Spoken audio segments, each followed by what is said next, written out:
मान बन गया होता। भावना अगर व्यक्ति में ना होती तो वह पाषाण बन गया होता, और वासना अगर प्रेम को न चलती तो वह वरदान बन गया होता, और याचना अगर भक्त में न होती तो वह भगवान बन गया होता। मधुरिमा, सरसता, कोमलता और ज्ञान पुंज से अलंकृत वाणी की सरसता के धनी पूज्य गुरुदेव देवज्ञ आचार्य अनिल वत्स जी को आपकी तालियों के मध्य इन पंक्तियों के साथ आमंत्रित करता हूं कि वे आएं और अपना सारगर्भित उद्बोधन हमें आशीर्वाद के साथ प्रदान करें। ओम गणेभ्यो गणपतिभ्यो नमो नमो, व्रातभ्यो व्रातपतिभ्यो नमो नमो, ग्रीसेभ्यो ग्रीसपतिभ्यो नमो नमो, विरूपेभ्यो विश्वरूपेभ्यो नमो नमो। ओम गं गणपतये नमः। आज तो कमाल हो गया, इतना रस बरस रहा है, अनेक मार्गों से बरस रहा है। उसका कारण है आप सब लोगों की उपस्थिति, आप में सुनने की पात्रता, क्षमता, जिज्ञासा भाव। जब सुनने वाले के हृदय में जिज्ञासा होती है, ज्ञान को पीने की उत्कंठा होती है, तो गुरुदेव की वाणी में भी सरस्वती का वास आने लगता है। तालियों से पता चला आपने कुछ सुना।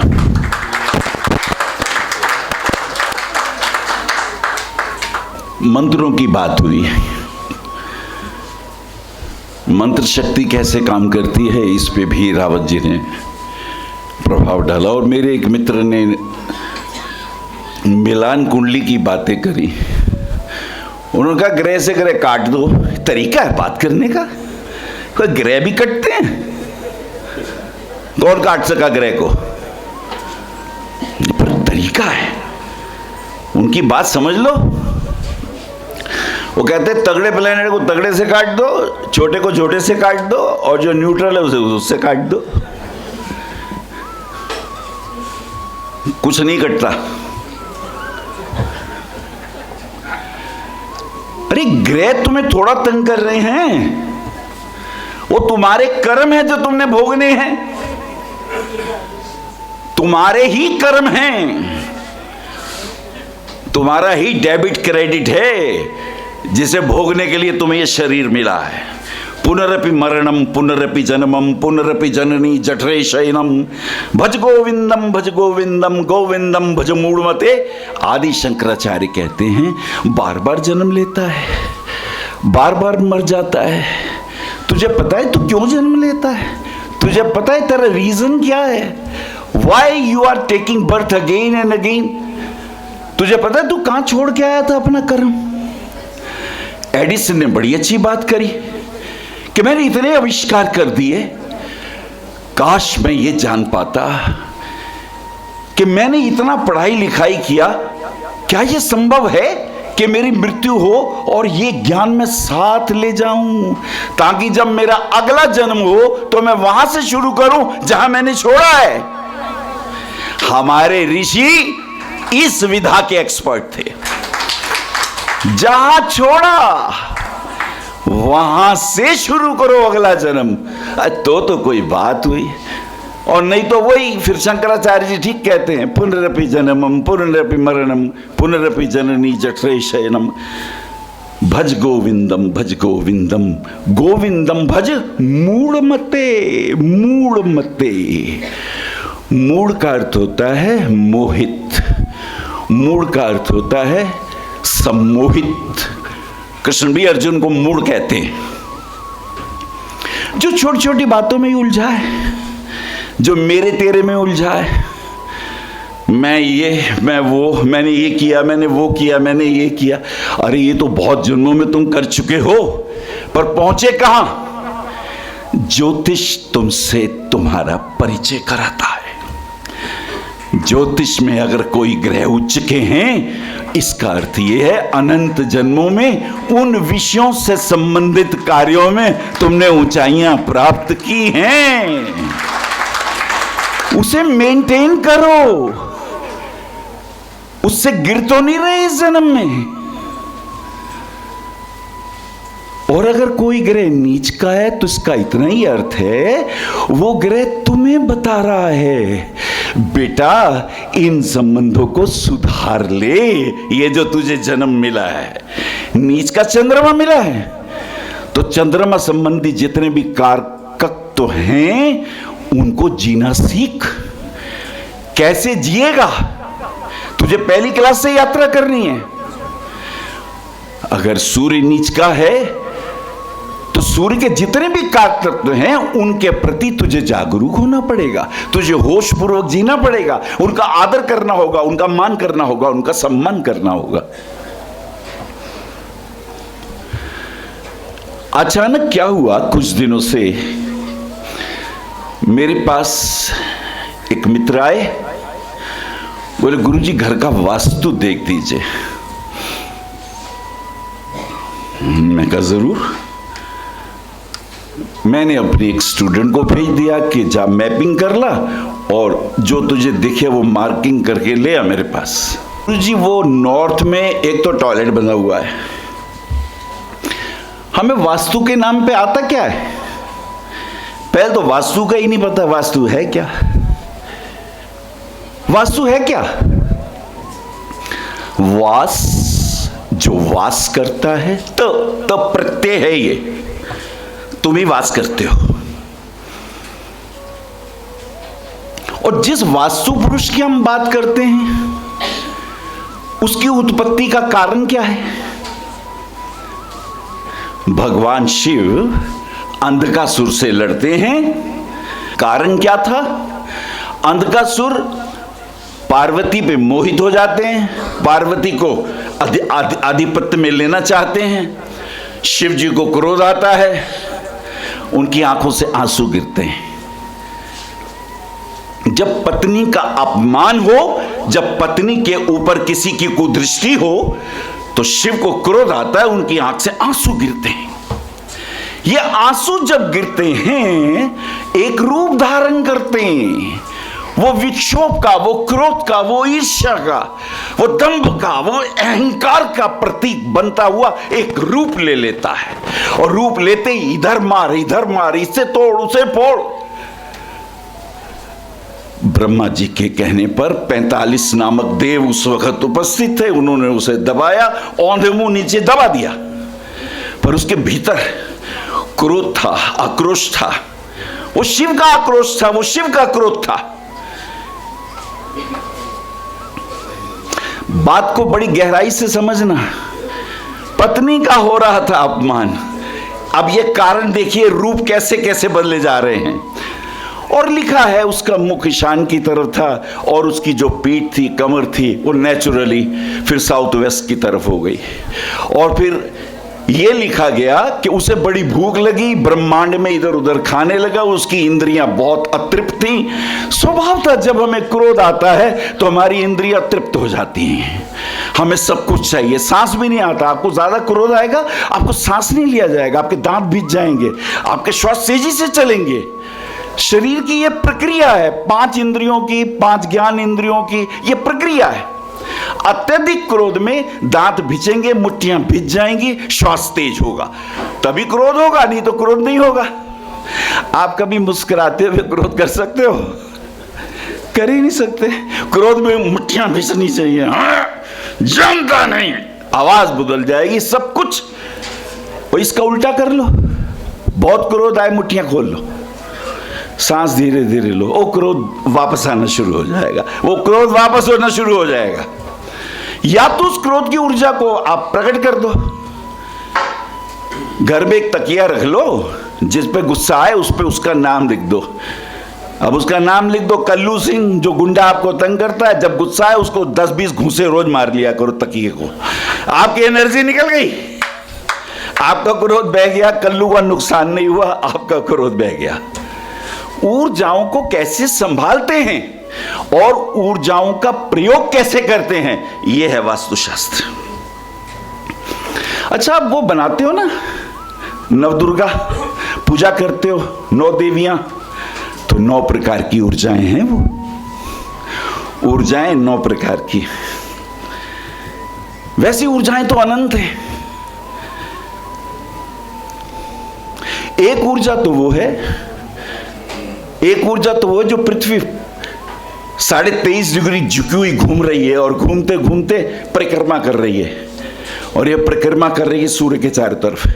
एक तो ये एनर्जी है, ग्रेविटेशन की एनर्जी चल रही है। एक इसके विपरीत सूर्य पूर्व से निकल रहा है और जाते जाते पश्चिम में। असल में सूर्य ना निकल रहा है ना जा रहा है, ये पृथ्वी की गति है, तो हमें लग रहा है सूर्योदय हो रहा है और सूर्यास्त हो रहा है। तो एक फोर्स ऊपर से नीचे, ये प्राणिक एनर्जी है। एक ग्रेविटेशन की एनर्जी ऐसे चली और एक एनर्जी चली सूर्य की, वो ऐसे चली। ये जो बना, ये स्वस्तिक बना। क्या बना? स्वस्ति नो इंद्रो वृद्धशवाः, ये मंत्र बन गया। ये 2 एनर्जी बनी आपके सामने। इन 2 एनर्जियों का क्या यूज हम घर में प्रॉपर कर पा रहे हैं? देखिए, वास्तुशास्त्र कितनी खूबसूरती से रूप बदलेगा। अभी मेरे पास आए जी, वो घर में लड़ाइयां हो रही हैं और जब से बेटे की शादी हुई है बीवी से नहीं बन रही है। बीवी, इनके झगड़े, पहले तो शादी तो इनकी अपनी मनपसंद थी, ये तो लव मैरिज थी, और लव मैरिज होने के बाद, विवाह होने के बाद इनके लड़ाई झगड़े शुरू हो गए। अब वो लड़का बहुत चीखता है और लड़की रोती है, कमरे में अकेले में रोती रहती है, रोती रहती है। क्या आपके घर में कोई रोता है? जब भी रुदन होगा, वास्तु पुरुष एक्टिवेट होगा। बना ही रुदन से है, शिव के चक्षु से जो गिरे उससे वास्तु पुरुष बना। अगर घर में पति पत्नी लड़ेंगे और उसकी इंसल्ट होगी, और स्त्री अगर रोएगी, या घर में बहू रोए, बेटी रोए, ननद रोए, कोई भी रोए, तो याद रखिए नेगेटिव एनर्जीज एक्टिवेट होती हैं। हम क्या करते हैं? हम सारा दोष देते, अरे वो नॉर्थ में वो वॉशरूम बनाया ना, इसलिए नेगेटिव एनर्जी आ रही है। ठीक है, आ रही है, और तुम क्या कर रहे हो? तुम भी तो रोज लड़ रहे हो, तुम भी तो रोज करो।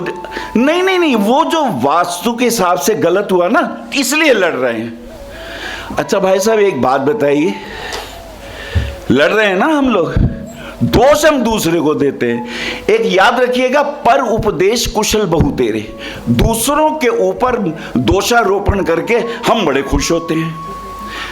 चलिए मान लिया वहां से नेगेटिव एनर्जी तो आ ही रही है। अब अगर किचन वहां बनी हुई है तो भी नेगेटिव एनर्जी तो आ ही रही है। अच्छा, कई लोग कहते हैं पानी और आग साथ साथ मत रखिए, अरे ये तो बहुत बड़ा दोष हो गया, और वो वैदिक सूत्र भूल जाते हैं। अच्छा, बरसात कैसे होती है?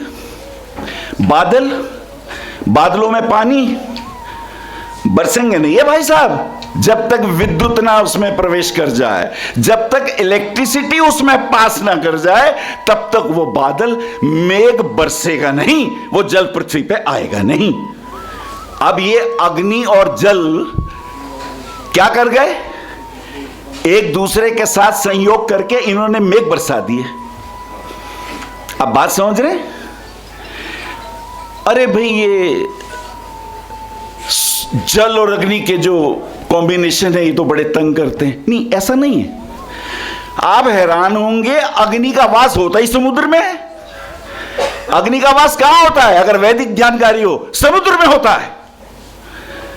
तो वो इलेक्ट्रिसिटी कैसे बनती है? ये भागड़ा नंगर डाब, ये क्या कर रहे हैं? पानी को गिरा रहे हैं, इलेक्ट्रिसिटी बना रहे हैं। हम दूसरों पे दोषारोपण करते हैं और अपनी बात नहीं समझते। मैं ये नहीं कहता कि वो गलत है, वो भी सही है, नहीं होना चाहिए। अब अगर आप बैठे हैं, आपके सामने मैं बदबू रखूं नासिका के पास, आपका मूड खराब हो जाएगा, तो वो तो भैया वास्तु पुरुष है, वो तो देव है, उसे तो वरदान है। उसको शांति का एक ही उपाय बताया ब्रह्मा जी ने, जब भी घर में यज्ञ कर्म हो, जब भी घर में पूजा पाठ हो, तो एक भाग तुम्हारा भी होगा।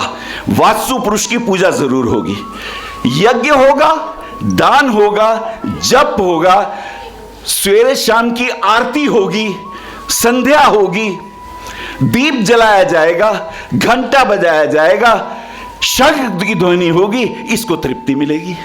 अच्छा बताना, कितने लोग सवेरे और शाम घर में संध्या करते हैं? कितने लोग संध्या करते हैं? तो ध्यान रखिए, जो सवेरे और शाम घर में संध्या करता है, आरती करता है, शंख की ध्वनि करता है, घंटा बजाता है, आपको पता है कितनी नेगेटिव एनर्जी दूर हो जाती है। नेगेटिव एनर्जी हो तो उसे कंट्रोल कैसे किया जाए? और जी घर तोड़ दो जी। तो जितने लोग गवर्नमेंट फ्लैट्स में रह रहे हैं, आप एक कील नहीं डाल सकते उनकी मर्जी के बिना। तोड़ देंगे आप? नहीं तोड़ सकते। जहां घर आप अपना बनाएंगे वहां तो सुविधा है, लेकिन आपको ये सुविधाएं किराए के घर में नहीं मिलेंगी, आपको ये सुविधा गवर्नमेंट फ्लैट्स में नहीं मिलेंगी। रहना तो वहां भी है, तो क्या करें? उसका कोई तरीका है? मैं वही बताने आया हूं। और एक मास्टर की दूंगा बहुत कीमती, अरिष्ट अनिष्ट शांति के लिए मास्टर की क्या है। वास्तु दोष के जो सूत्र दिए गए हैं वो सब सही है, लेकिन हमारी मजबूरी क्या है? हम किराए के मकान में रह रहे हैं, तोड़ नहीं कर सकते। अब हम ज्यादा ये कहेंगे घर बदल लो। कितने घर बदलोगे? कितनी बिल्डिंग वास्तु के हिसाब से बनी है? एक सोसाइटी में एक का मुंह पूरब में है, एक का पश्चिम, एक का उत्तर, एक का दक्षिण। रहना सब जगह है और 4-4, 5-5 करोड़ के फ्लैट हैं, तो आप जिएंगे नहीं जिएंगे? स्कूल पास में है बच्चों के, माँ सोचती है यही ज्यादा अच्छा घर है मेरे लिए, बच्चों को ये जगह मिल जाएगी, स्कूल भी पास हो, हॉस्पिटल भी पास हो। आजकल अपनी सुविधा से रहते हैं। तो हम क्या करें? अपने घर में अगर वास्तु दोष हो तो ध्यान रखिए, अपनी कुंडली का चौथा भाव भी देखो। क्या देखो? चतुर्थ भाव देखो। चौथा भाव सुख का है। अगर आपकी जन्मपत्री में चतुर्थ भाव पर पाप ग्रहों का प्रभाव है, नेगेटिव ग्रहों का प्रभाव है, आप जितनी मर्जी बढ़िया जगह चले जाना, तुम्हारे चतुर्थ भाव में अगर सुख भोगने का योग नहीं है, तुम हर जगह क्लेश करोगे, हर जगह लड़ाई झगड़ा करोगे। तुम्हारा चतुर्थ भाव, उसको तुमने एक्टिव नहीं करना। कब होगा एक्टिव? अच्छा, जन्मपत्री में नेगेटिव प्लैनेट्स, नेगेटिव अकाउंट्स में बहुत ज्यादा हैं। एक्टिवेट तुम करते हो अपने क्रोध से, अपनी ईर्ष्या से, दूसरे की निंदा करने से, दूसरे की चुगली करने से। आपको पता है, जब आप किसी की निंदा करते हो, जब आप किसी की चुगली करते हो, आपका सेकंड हाउस एक्टिवेट हो जाता है। वो वाणी का स्थान है। वाणी के स्थान को सही करना है तो याद रखिए, वेद का ऋषि क्या कहता है? वेद का ऋषि कहता है, सत्यम ब्रूयात प्रियम ब्रूयात ना ब्रूयात अप्रियम सत्यम। वो कहते सच बोलो, पर अप्रिय सच भी ना बोलो, मधुर बोलो। परंतु किसी का दिल जलाने के लिए, किसी की चुगली करने से तुम्हारा सेकंड हाउस वाणी का भाव एक्टिवेट हो जाता है। कितने ही बढ़िया ग्रह पड़े हो, आप किसी की निंदा करिए, 4 गुनी निंदा वापस आएगी आपके पास। आपने अपनी कुंडली के अच्छे ग्रहों के पुण्य तो भोगने हैं, लेकिन जो नेगेटिव प्रभाव हैं उसे ठीक भी करना है। आप चुगली करने से, निंदा करने से सेकंड हाउस को एक्टिवेट करते हैं। आप दूसरों की पत्नियों के ऊपर मिथ्या दोषारोपण करने से अपने 7th हाउस को एक्टिवेट करते हैं। आप कर्जा लेके कर्जा नहीं चुकाते, आप अपने 6ठे भाव को एक्टिवेट करते हैं। आप शत्रुओं के प्रति प्रहारक, एक तो है प्रहारक होना, एक होता है बैठ के आपस में उस चीज को दूर करना। किस तरीके से आप अपनी जन्मपत्री के ग्रहों को कंट्रोल करते हैं? याद रखिए, ये ग्रह तुम्हारी सूचना देते हैं। तुमने पिछले जन्मों में क्या क्या किया है। लगन में गुरु है, भाई भाग्यवान हो। तुम कितने भी नेगेटिव केस होंगे, तुम में सुलझाने की सामर्थ्य है। अच्छा, चंद्रमा उच्च का है, अच्छा डिप्रेशन कितना ही आ जाए, तुम्हें पत्नी दे डिप्रेशन, बेटा दे, तुम्हें पड़ोस दे, तुम्हें उसे संभालने की समर्थ ईश्वर ने दी है। उस उच्च के चंद्रमा की सामर्थ्य से उसे नेगेटिव कर सकते हो।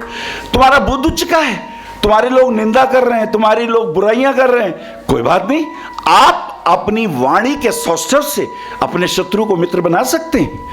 याद रखिएगा, ये ग्रह आपके कर्मों की सूचना देते हैं, आपको अपने को सही करना है। वो पूछा लक्ष्मी जी से, यार तेरा घर में बड़ी शांति है, तू विष्णु जी के पैर दबा रही है, विष्णु जी आराम से लेटे हैं, हमारे घर में तो बड़ा क्लेश होता है। ब्रह्मा जी बोले मेरी तो सरस्वती से बनती ही नहीं, वो ज्ञान की देवी वीणा बजाती रहती है, मेरी अंडरस्टैंडिंग उससे है ही नहीं। इधर शिव जी कहते हैं मेरी तो पूछो ही मत, मैं तो आंख बंद करके ध्यान में बैठ जाता हूँ। वो कहती है नॉन कोऑपरेटिव बंदा मिल गया, सन्यासी मिल गया, मैं संसार के सारे सुख भोगना चाहती हूँ, ये महाराज जी ध्यान में बैठे हैं। पर विष्णु लक्ष्मी यार तुम्हारी जोड़ी बड़ी गजब है, तुम उनके चरण दबाती रहती हो।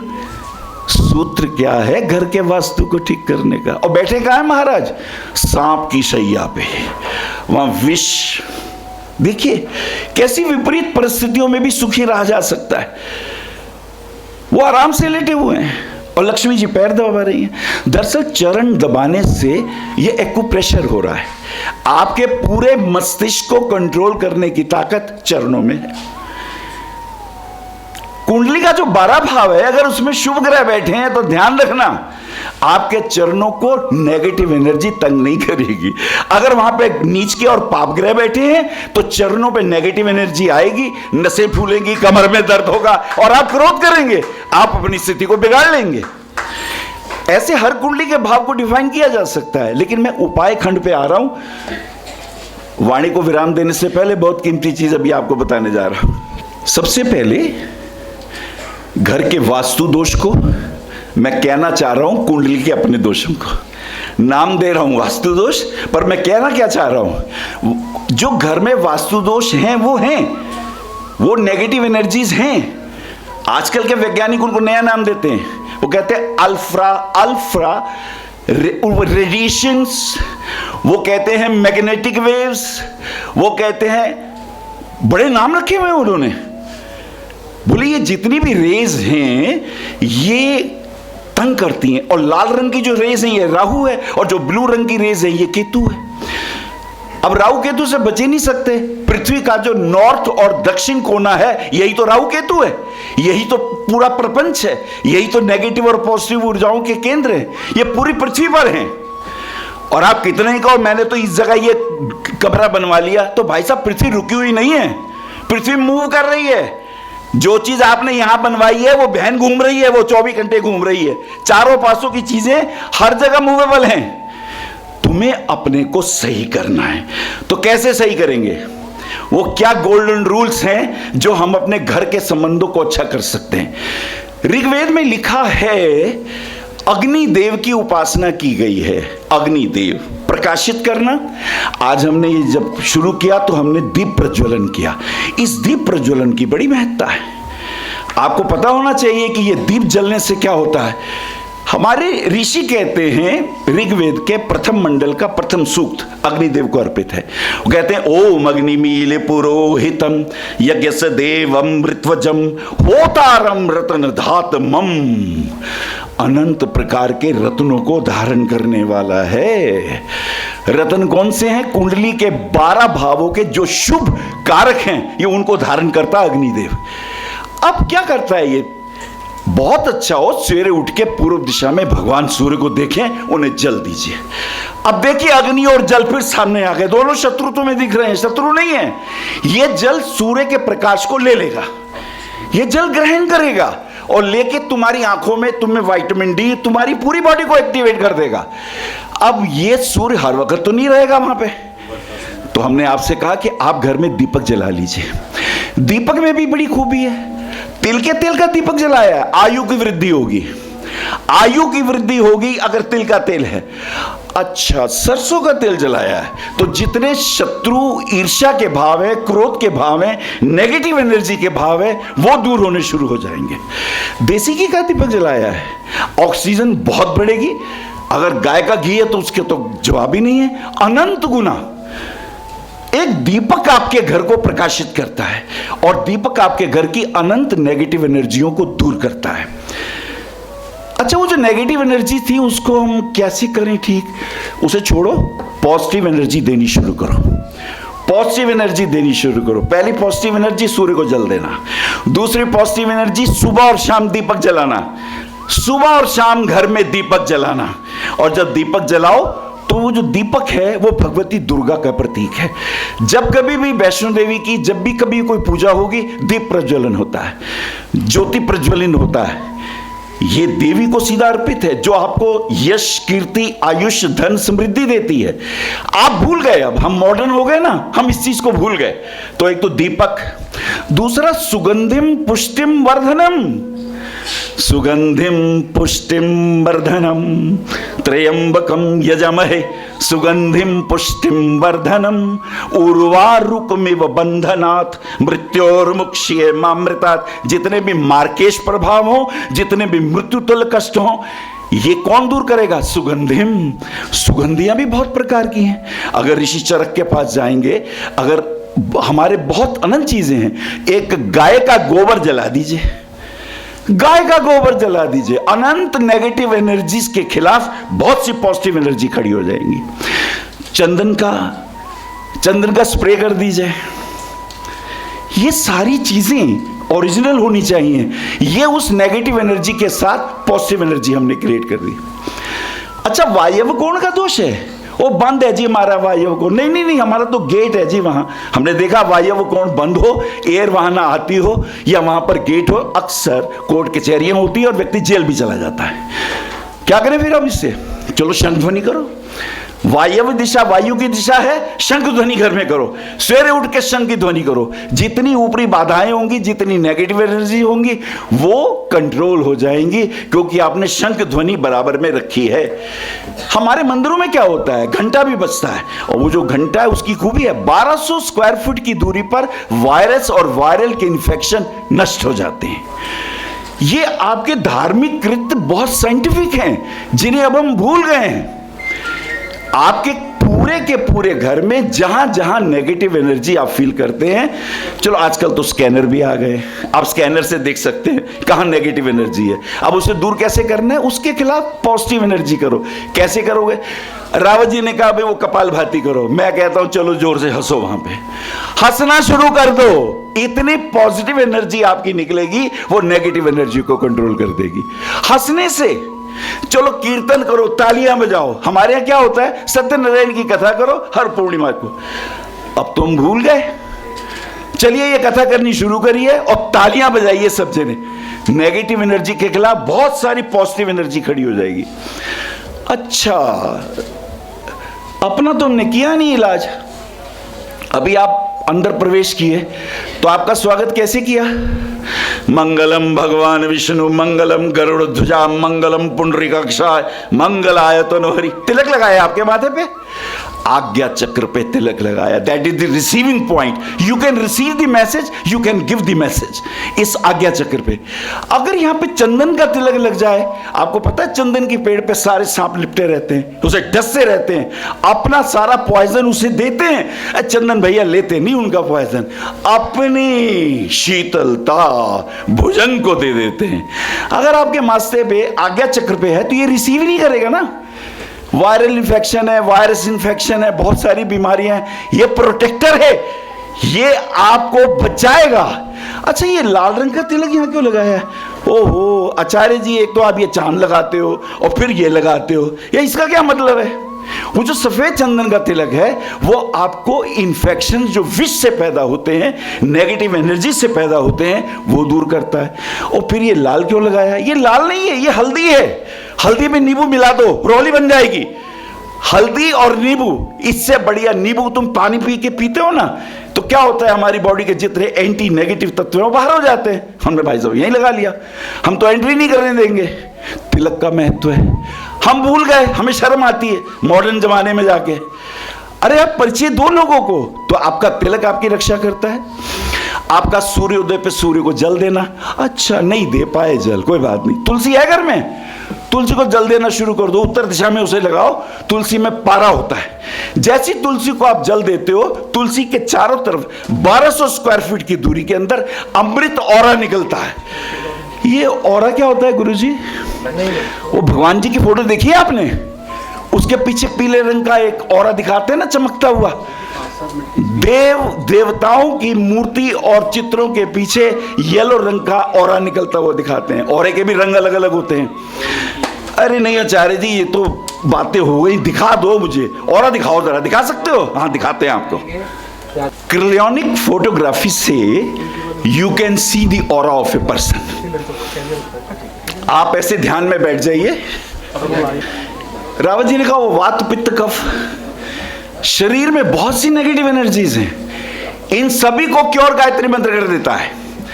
अगर आप गायत्री मंत्र का उच्चारण करें, और देखिए उसके अलग अलग सेंटर हैं। गायत्री मंत्र को नाभि केंद्र से लेके और आज्ञा चक्र तक कंट्रोल कर सकते हैं, इससे ऊपर आप कर ही नहीं सकते। अगर यहां आपने किया, आंखें बंद करके थर्ड आई सेंटर पे गायत्री का जाप किया, और जब जाप करेंगे तो यह ध्यान रखें, जो बहुत जरूरी है कि होंठ बुदबुदाने चाहिए। या तुम करते हो ओम भूर्भुवः स्वः, या मनी मन जिव्या भी नहीं हिलती, या होंठ तक पहुंचे, इसे उपांशु जाप कहते हैं। ये शतगुना भवेत, 100 गुना ज्यादा ताकत रखता है। जब आप उपांशु जाप में गायत्री मंत्र का जाप करते हैं, उस वक्त आपके चारों तरफ एक अद्भुत ऑरा निर्मित होती है। इसे क्रियोनिक फोटोग्राफी से देखा जा सकता है। पीले रंग की ऑरा है, उसका कुछ और मतलब है, ऐसा व्यक्ति करुणावान होगा। सफेद रंग की ऑरा है, ऐसा व्यक्ति शांति प्रिय है। ऑरेंज रंग की ऑरा है, थोड़ा तेजस्वी है। लाल रंग की ऑरा है, बहुत क्रोधित है। ब्लू रंग की ऑरा है, बहुत नेगेटिव है। ऑरा आपका परिचय दे देगी। ये सारी ऑराएं क्रियोनिक फोटोग्राफी से देखी जा सकती हैं। आप कोई हिंसक क्रूर मंत्र का जाप, बगलामुखी मंत्र का जाप करिए। बगलामुखी मंत्र के जाप के लिए आपके अंदर आवेश आना चाहिए। ओम ह्रीं बगलामुखी सदुष्टानाम वाचम मुखम पदम संव्याज्यव्यम किले बुद्धि विनाशाय ह्रीं स्वाहा फट स्वाहा। जब तक ये साउंड नहीं लाएंगे, इस साउंड से निकलने वाली वेवलेंथ अपना काम नहीं करेगी। फिर उसके अंदर आहुति भी मिर्चों की होगी, उसके अंदर आहुति में पता नहीं हम क्या क्या चीजें डालेंगे, जो ऐसा वातावरण क्रिएट करेंगी जो शत्रु बाधा का नाश कर देगा। ये जो ऑरा है, ये वहां तक जाएगा। वहां तक कैसे जाएगा? इसका क्या प्रमाण है? चलिए एक सरोवर के पास चले जाइए और एक कंकड़ उठा के फेंकिए। जिस जगह कंकड़ गिरेगा वहां पर सर्किल बनने शुरू हो जाएंगे और वो वर्तुल बनेंगे, आखिर तक जाएंगे, टकराएंगे, वापस आएंगे। ऐसे ही मैं जो बोल रहा हूं, इस ईथर में ये वर्तुल बन रहे हैं। ये वर्तुल बनते बनते, अच्छा सूर्य का जाप किया है, सूर्य भगवान के पास ये वर्तुल, ये पहुंचेंगे, उससे टकराएंगे, वापस मेरे पास आएंगे। ये विधान है, साइंटिफिक बातें हैं ये। तो मंत्र के लिए हमारे ऋषि को कहना पड़ा, सूत्र बोलने पड़े कि मंत्र से तो देवता भी उसके अधीन होते हैं। देवाधीना मंत्र, देवाधीना, वो कहते हैं देव के अधीन जो है, देव किसके अधीन है? मंत्र के अधीन है। और मंत्र किसके अधीन है? जो मंत्र का जाप कर रहा है। तो ये सूत्र बन गया, देवाधीना जगत सर्वा, सारा जगत देव के अधीन है और मंत्र अधीना देवता, और वो देवता मंत्र के अधीन है। और ते मंत्र विप्र अधीना, वो मंत्र विप्र के अधीन है। विप्रो देवो देवता। इसका अर्थ यह है कि कल्याणमयी भाषा से, प्रेममयी करुणा से भरे हुए परोपकार की भावना से जब हम किसी के लिए संदेश देते हैं, वो पूरे ब्रह्मांड में जाते हैं। तो रावत जी ने ठीक कहा कि अगर एक क्रोध से भरा हुआ एक कुत्ता भी आपकी तरफ आ रहा है तो उसके अंदर एग्रेसिव एटीट्यूड है। अब उसे कैसे शांत करेंगे? उसके आज्ञा चक्र पे आपको एक मैसेज देना पड़ेगा, बिल्कुल विपरीत पॉजिटिव फ्रीक्वेंसी का।